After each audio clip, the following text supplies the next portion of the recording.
Colorado coach who I have heavily criticized on my platform is under fire for blaming and throwing his players under the bus. Let's hear what he had to say.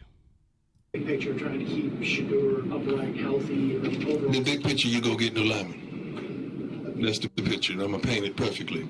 By now, if you Shout out Chick Smooth, but he said that we got to go get new linemen, which is obviously controversial as a coach because you recruited these guys. Obviously, it's your first year there at Colorado, but you still have several games to play for the rest of the season.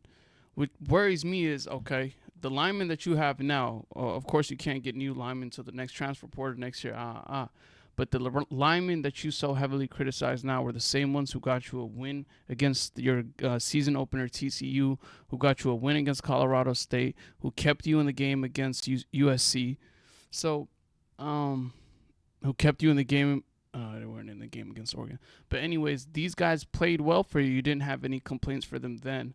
But to go ahead and throw them under the bus completely and say, we need new linemen. It's, okay, so what happens next week when the linemen that you have feel underappreciated, right?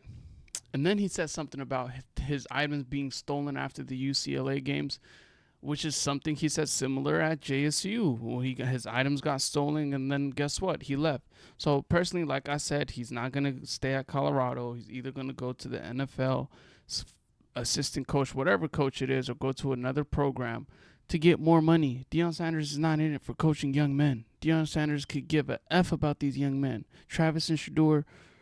Travis mainly because he's Shador homie. It makes him look better because he's not focusing all his energy on one person. Like, for instance, they were just at the Lakers game. It was just Travis and Shador. No Xavier Wheaton. None of the other wide receivers who's been giving. Not Dylan Edwards running back. None of them, right? So for him, it's all about money and make sure his kids go to the league. A dynamic person, a dynamic coach. Can't take that away from him. But in terms of coaching young men into better people, better humans outside of the field of football and on the field, that's not what he's in here for. He's here for the bag. But anyways, back to what we were saying about the linemen. These are your players that you coached. He said he needed 6 to 8 more dogs, referring to the interior linemen, the D-line and O-line, your guards, your tackles. Cool. We know how important they are. As a former wide receiver, running back, quarterback myself, I get it. I mean, you know what it's like to have a quarterback in the back of the field. As soon as you call hike, you can't even go through your reads and your pass progression. So I understand that. But throwing your players under the bus, you still have a season to go. You're saying that these linemen, it's all the linemen's fault. No, I don't like it.